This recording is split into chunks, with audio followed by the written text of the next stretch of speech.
vamos lá, vamos para Vênus, que é a gula. Bem, em se tratando de gula, eis aqui um exemplo clássico. Também digo que eu não sou gorda, eu sou baixa para o meu peso. Toda vez que alguém disser que você está gorda, você diz isso. Não, eu sou baixo no meu peso. Na realidade, gente, caracterizar a gula apenas como uma questão de você comer demais, né, comer mais do que necessita, eu acho uma pobreza danada. A gula não é só isso, né? A gula é a ânsia por tudo, e em quantidades que de verdade você não necessita. Pode ser tudo. Amores, comida, bebida. Não é à toa que Júpiter rege Sagitário, né, que é o planeta da expansão, que é o signo do exagero, né, que é o signo do Cazuza. Não sei nem se Cazuza era sagitariano, mas eu me lembro da música, do exagerado.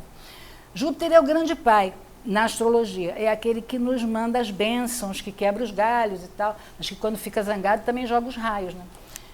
E Júpiter, por ser o grande benfeitor, o grande pai, ele também é considerado o grande expansor. Aí, se vocês olharem a imagem, eu devia ter trazido, Júpiter é um planeta enorme, né, com 16 luas, grande, e você sempre tem a impressão de que ele está crescendo, porque ele tem uma atmosfera que o envolve e que dá essa sensação, essa ilusão ótica de que ele está crescendo.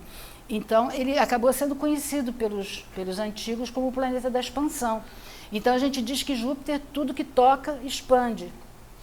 Agora, não se esqueçam que quando toca e expande, não é só o que é bom, não, viu? Se a gente estiver num ano pesado, com coisas muito esquisitas acontecendo, Júpiter vai lá e expande também, tá?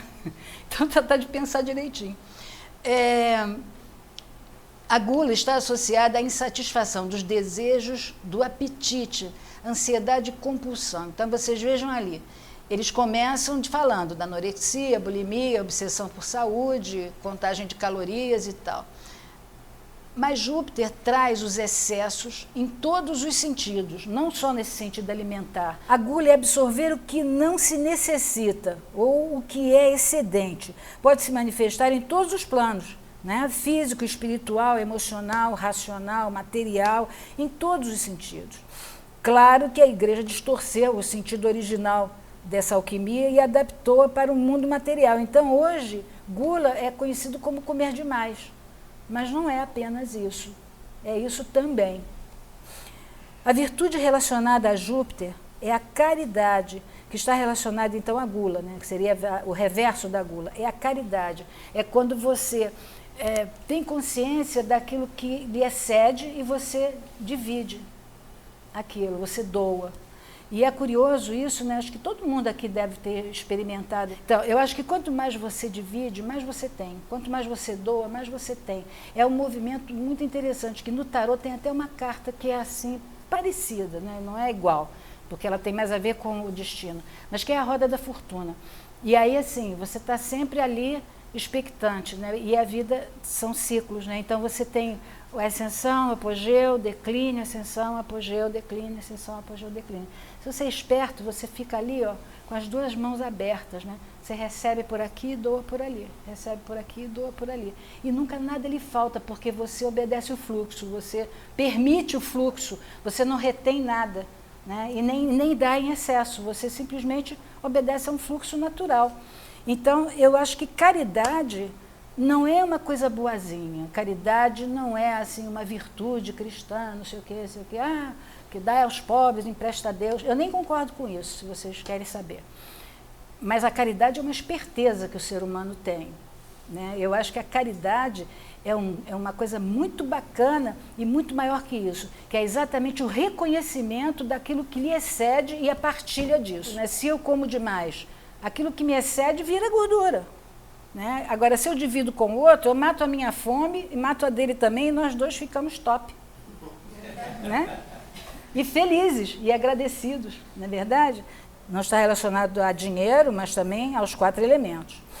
Quando você doa também afeto, né? Quando você doa o abraço, quando você doa o bom pensamento, quando você doa uma prece, quando você doa uma lágrima, quando você é caridoso no sentido da compaixão, né? Quando você consegue abraçar o outro, sentir o que o outro está sentindo e divide com ele aquela cruz, ou partilha aquela alegria. Né? É isso. Acabei de pensar nisso. Bom, aí o que São Tomás de Aquino falava? Ele determina 5 características inerentes como sendo filhas da gula. Loquacidade desvairada.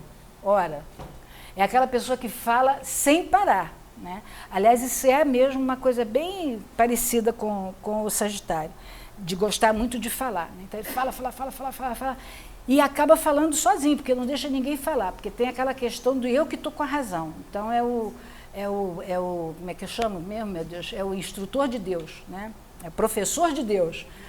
E aí, quando você tem essa loquacidade, quando você não para de falar, a não ser nas palestras, é claro, você incorre num risco, sabe qual é? De ficar cristalizado nas suas próprias opiniões. Porque se você não cala a boca para escutar o que o outro tem para te dizer, você não se desenvolve também. De repente ele tem uma ideia muito mais bacana do que aquela que você está expondo ali, né? Você não conseguiu calar a boca para escutar a razão do outro. Né? Ou então você arruma um brigueiro miserável em família à toa, porque você não pegou o filho. Vem cá, em vez de dar cascudo, senta aí, moleque, vamos conversar, o que está acontecendo? E aí você ouve. Tem aquele provérbio antigo, né, que Deus nos deu dois ouvidos e uma boca para que nós ouvíssemos mais e falássemos menos. Né? Mas é difícil também isso no cotidiano. A gente tem que estar sempre se expressando, sempre falando, sempre atuando. Bom, então é isso. E que mais? A imundície, olha só, não foi eu que falei não, foi São Tomás. A imundície seria o desleixo e a falta de higiene por você estar demasiadamente concentrado em suprir os seus excessos. Então, esse é aquele que não toma banho, que não se cuida, que não corta o cabelo, que não tem nem tempo para isso. Ele está concentrado em se abastecer daquilo que lhe dá prazer materialmente. E aí ele esquece de cuidar do templo que Deus lhe deu, que é o corpo. Né? Bom, a alegria nécia. Isso é muito legal. É aquele otimista reacionário. Né? O otimista reacionário é meio que... Todo mundo aqui conhece a história aquela menina que botou cobertorzinho na perna, que era a paralítica, poliana. Eu considero isso aqui como um fenômeno poliônico. Né? E é a história de uma menina que ficou aleijada. Aí todo mundo conhece a história da Poliana. Ela botava aquele cobertorzinho na perna e a vida para ela era linda, estava tudo de boa. Quer dizer, é quando chega a ser uma alienação. Essa alienação, ela pode ser uma alienação pura e simples, ou ela pode ser uma alienação adquirida através dos excessos também jupiterianos, das bebidas, das drogas. Né? E isso consiste um dos riscos do signo de Sagitário e Peixe também. Mas antigamente eram os mesmos regentes. Né? E Júpiter em Peixe? Pois é, Júpiter em Peixe também é uma droga. Né? Literalmente. Existe essa tendência, nesse caso aqui que o colega está falando, a fuga à realidade através de algum tipo de mecanismo de abstração. Né? Você vai lá, pega um beck, vai lá, cheira alguma coisa, ou bebe um pouco e foge, fui. Né? Também quando volta, já viu. Né? A meditação serve, mas eu prefiro a meditação ativa. Sabe a meditação? Lava a louça, ó. Naquela hora está você, o prato, a esponja, a espuma, você está ali. Eu gosto dessa meditação, da meditação varrendo casa, da meditação que é uma meditação ativa. Essa contemplativa, né, eu acho que só sob determinadas circunstâncias, mas eu acho que nós que somos seres muito ativos, né, eu, por exemplo, me desconcentro completamente. Se eu estiver numa meditação ativa, eu consigo. Se estiver numa coisa meio assim, eu já estou abrindo o olho para ver o que o outro está falando, entendeu? Complicado. É cabeça que não para, né? Então, vamos lá. Expansividade debochada. Aí também isso é uma coisa engraçada, que são pessoas que gesticulam demais, que quando falam invadem todos os espaços, né, com seus gestos. Isso é muito típico, engraçado, isso é muito típico de Gêmeos, né? Gêmeos é um signo que fala muito com as mãos, né? Que gesticula muito. Aí ele vai, que ali, aí mete a mão na cara de alguém, entendeu? E aí vem o Sagitário, que é o hipopótamo na loja de louça, né? E derruba tudo, quebra tudo. Então, essa falta falta de quê? Falta de modos, né, gente? É falta de modos, diria minha mãe. Ai, meu Deus, a minha mãe São Tomás. Então, vamos lá. E o embotamento da inteligência, tá? Que é adquirido através de todos os excessos, sejam os excessos alimentares, os excessos de drogas, de qualquer natureza, qualquer coisa que você usa que, de uma certa forma, vai nublando o teu cérebro e você não consegue raciocinar direito, não consegue elaborar direito, porque você está embotado. Ponto. Tá bom. Tem mais. Tem a precipitação. Da mesma forma, né? A urgência em saciar seus apetites. Isso também é gula.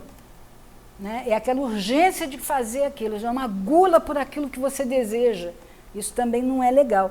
E no final, ele fala do desespero em relação ao mundo futuro.